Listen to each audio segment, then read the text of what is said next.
My name is Brian C. Toller, and hopefully I've got to meet those of you I didn't know tonight.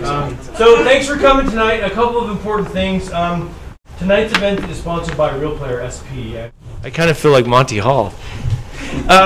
RealPlayer SP is a brand new product. It's a social and portable video player, and it's pretty cool. We were playing with it today. So we will be having a moderated discussion for a while about using video, and we'll be asking you specific questions. Hopefully you'll participate with us about how you like to use video or how you'd like to use video.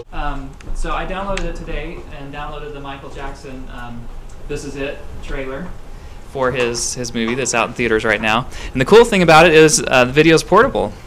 So, you know, you're playing it on your screen and you can say download this, and then it puts it into a set of your videos you've downloaded. It could go to my phone, things like that. So I think it's a really cool step forward in taking video, which can be static, you're just watching it on a computer, putting it into your mobile phone or whatever other mobile device that you have. So what ways are you guys consuming video right now?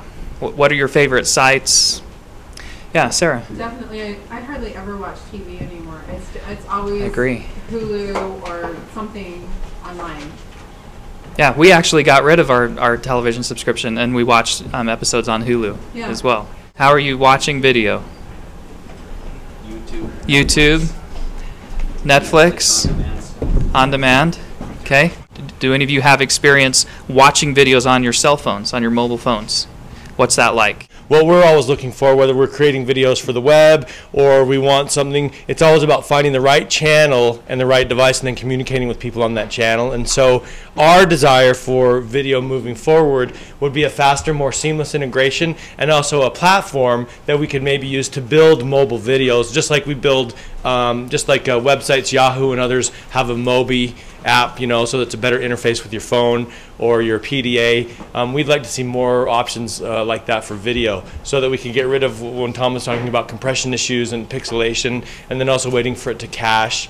You know, we're looking for technology so we can stream it faster, because we believe that people will, over the next couple of years, you know, use their PDAs more and more for video, because it's the most compelling medium that we're using still, and they'll just expect it to work. In terms of the mobile component, sort of, you know, possibly the movement toward a social, you know, video component like Quick, you know, QIK or whatever, you know, where it's actually sort of, you know, it's almost like a on-demand broadcast through a mobile device, you know, and the ways that might sort of, you know, where there might be two-way conversation. A good question for people like myself, and I don't know how many of those out there, is just to say, is the video consumption increasing or is it moving into something else? And my projection will be maybe it's an interactive device in the future more than a video for pure consumption. Maybe an interactive device that has video and audio together? Exactly, and I have my iPhone and I want to see the more person like maybe, or have a conference call, and there is this capability for conference calling for training, you know, to do that.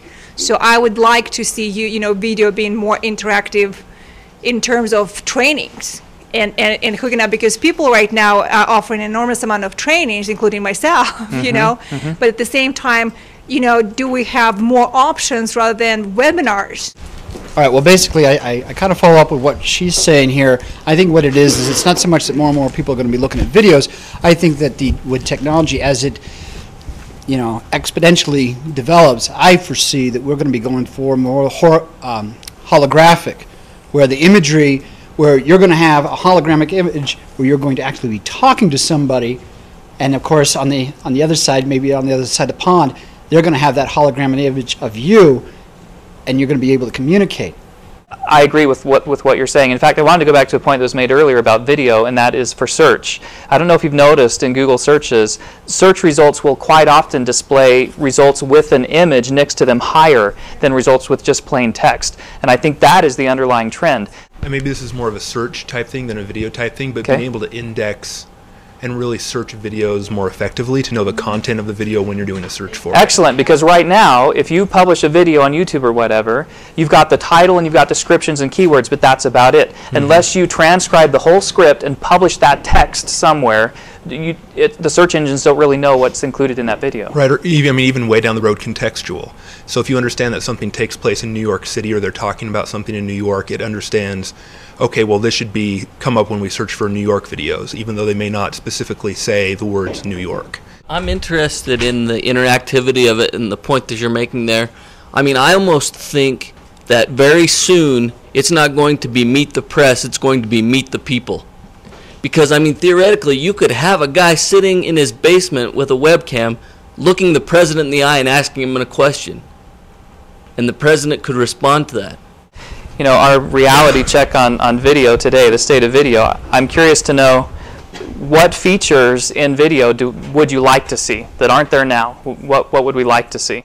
Not necessarily one thing that I want or need, but something that's coming that I really am excited about is Panasonic a little while ago just announced a new lens for the HVX 200 that's a 3D lens. I'm sure Sony and others will follow, where it can come down to a level where a lot more people can actually produce 3D video that will be able to be used on different platforms.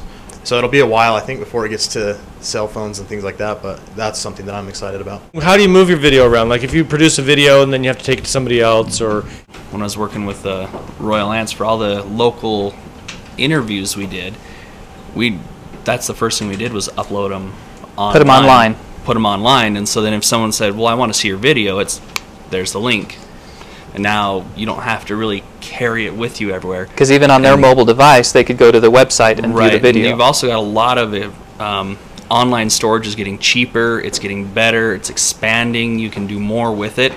So you have things like box.net. So you no longer have to carry it. You have your box.net account, and you just get in there, and there's your video. And actually, it's a nonprofit, and they've got instructional videos that they've done. One thing that we've found is that we've had to do printouts because people don't really want to be sitting in front of their computer. They really want to be sitting on their kitchen table or something like that, while they work with their kids.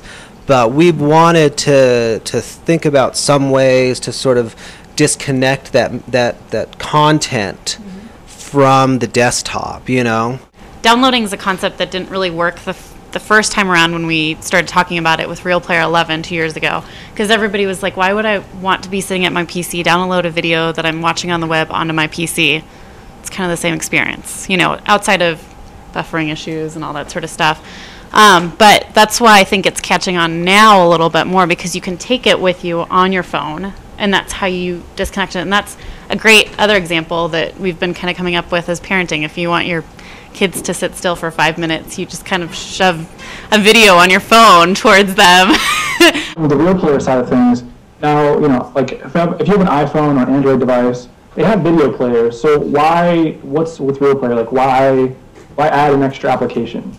It's not actually adding anything to your phone. It's actually, you download it to your PC, and then you're able to bring any video over to your connected phone.